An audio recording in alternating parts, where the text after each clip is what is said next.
Concernant votre travail, notamment du point de vue création, qu'est-ce qui vous inspire? Est-ce que c'est une personne? Est-ce que c'est un artiste? Vous avez parlé d'artiste tout à l'heure, mais est-ce que ce serait aussi une idée ou une émotion?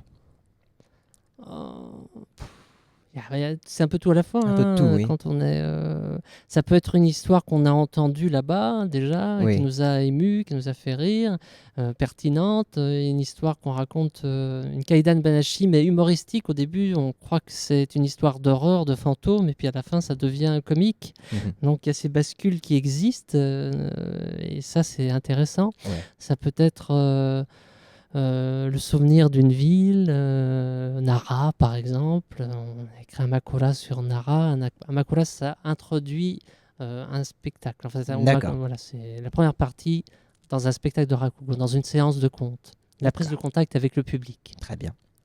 Voilà, tout est possible. Tout est possible. Là, c'est trop vaste. Ouais. D'accord. Et peut-être une question plus Mhm. ciblée, à travers votre travail, votre passion, quel message, en fait, voulez-vous faire passer à votre auditoire? Bien que, bon, alors déjà concernant le conte, il y a toujours des messages de fraternité, voilà, entre les hommes, ou des Oui. choses comme ça, ou enfin, des valeurs universelles qu'on essaie de transmettre. Mhm. Et surtout avec le Rakugo, ce qu'on a appris et ce qu'on veut présenter, c'est que l'humour est aussi quelque part universel. Il y a des invariants, Oui, et nous sommes réunis aussi par l'humour. c'est vrai. Et les Japonais ont de l'humour. Oui. Quand on l'a présenté, le spectacle à Avignon en 2011 et même Oui. en 2014 avec Mhm. des maîtres qu'on a Mhm. fait venir, chaque fois on fly comme ça, qu'on dit venez voir notre spectacle, venez rire avec nous, et là on dit les Japonais ont de l'humour. Eh oui, ils en ont. D'accord. Et donc on est heureux de montrer cette part encore assez inconnue en Mhm. France du Japon, un Japon qui aime rire, qui aime se rassembler dans des spectacles, dans des IEC, des Ouais. cabarets, D'accord. lieux de spectacle du Rakugo notamment, Très bien. et de représentation. Et c'est ça qui Ouais. est très intéressant. Et de montrer aussi tous ces gestes du quotidien aussi, puisqu'à la fois Mm, ça mm, mm. montre comment on vivait au Japon autrefois. Vous espérez que par votre travail et par le fait que ce que vous faites, c'est des contes japonais, Mm. les gens s'intéresseront plus au Japon, ou du moins une partie de la culture Mm. japonaise qui n'est pas connue? Oui. Oui. Enfin, c'est ce qu'on ressent au fur et à mesure. Ça fait maintenant, depuis notre retour en 2010, qu'on sème comme ça dans les conventions, les salles de théâtre Oui. et autres lieux. Et soit les gens qui connaissent le Japon, ils retrouvent cette part populaire qu'ils ont aimée, leurs souvenirs. Là, s'ils ont besoin de Japon, bah, ils viennent au spectacle. Parce que c'est populaire au Japon, De quoi? le rakugo. Ah oui, le Rakugo est très Très très populaire. populaire. Ouais, ouais, il y a eu Ouais. une petite baisse après-guerre, mais Mhm. là, il y a un grand essor. On a des films avec des Rakugoka, des conteurs. Il y a des films de cinéma sur le Rakugo. Il y a quand même 2 mangas, dont celui d'Issan Manga qui est présent là, au stand B Oui. 15, je ne sais plus. Mais avec Doraku Musoko, Mhm. auquel on participe. Notamment, il y aura un texte dans le tome 3 qui sort en février. D'accord. Il y a un texte du Dobutsuen, le zoo, écrit par Sandrine, et qu'on va vous présenter tout à l'heure. D'accord. Donc oui, c'est un bon essor. D'accord.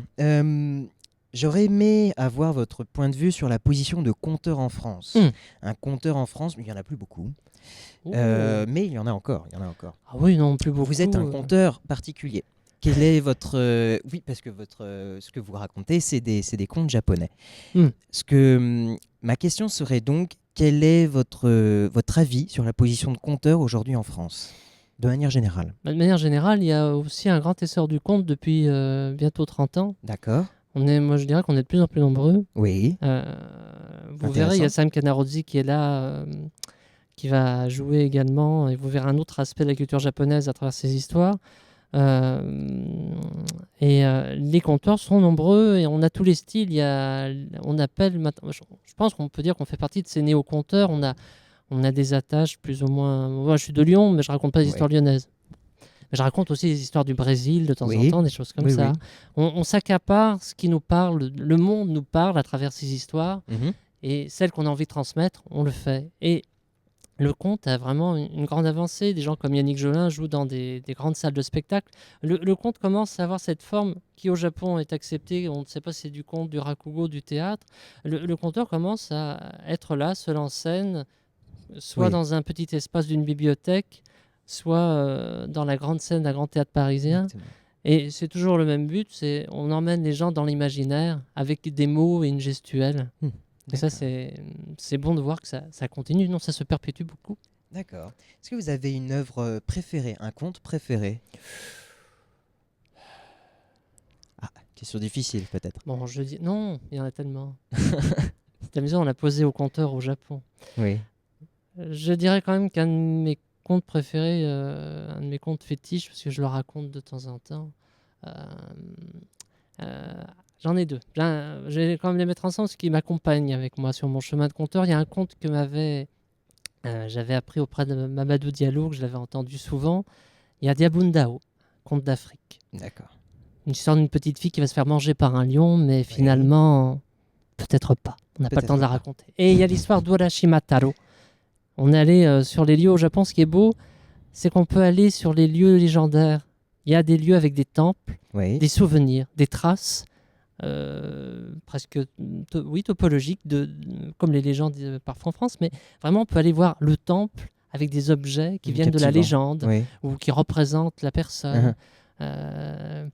Donc voilà, c'est ces contes-là qui ont presque un enracinement physique. J'avoue que quand on va au Japon, j'adore aller sur les traces de Muminashi Oichi, le conteur qui émouvait les fantômes jusqu'à Oui. les faire pleurer et qui existe à Shimonoseki. On voit la tombe des Heike et on voit le conteur qui est en statue. Là, Ouais. c'est là qu'il a raconté. On dit. Ouais. Urashimataro vivait au nord, dans la province au-dessus à Kyoto, au nord de Kyoto, dans le Tango, et on peut voir son temple. Et ça, c'est beau. Dans votre voix, on sent clairement cette passion pour le Japon. C'est Bon. impressionnant. D'où est-ce que ça vous est venu? Bah, ça vient tout jeune. Hein. Oui. On voit les animés comme tout le monde, Oui. on voit Goldorak, on est impressionné par la magie des mots, des hiragana, des kanji, et puis un jour quand on peut aller, n'hésitez pas, pour ceux qui ne sont pas encore allés au Japon, allez-y, parce que on atteint un bout de rêve. Quand on a plusieurs rêves, il faut suivre ses rêves. On en parlait tout à l'heure à la table ronde. C'est votre Un conseil. conte le dit, le conte des deux rêveurs, c'est un très beau conte aussi. Il faut suivre ses rêves. Parfois, il vous mène au Japon quand vous aimez le Japon. Oui. Et puis vous y retournez. Très et bien. vous faites rêver aussi les Japonais avec des histoires du monde. Ça marche aussi dans ce sens-là. D'accord. Eh bien, vous êtes aujourd'hui au Salon de l'Asie. Vous avez des événements aujourd'hui ou demain? Oui, aujourd'hui. Oui. On est à 13h45 en conférence spectacle donc avec Sandrine Garbuglia. Oui. Nous allons vous présenter le rakogo un peu plus longuement avec 2 mains libres pour vous présenter les gestes. Et il y aura 2 histoires à savourer, j'espère pour vous. Très bien. Pendant cette conférence, donc de 13h45 à 14h30, si je ne m'abuse, sur la grande scène. On vous attend. Très bien. Voilà. Donc à 13h45, le rendez-vous est donné. Merci Stéphane. Merci à vous, merci à votre invitation. À la prochaine. Avec plaisir.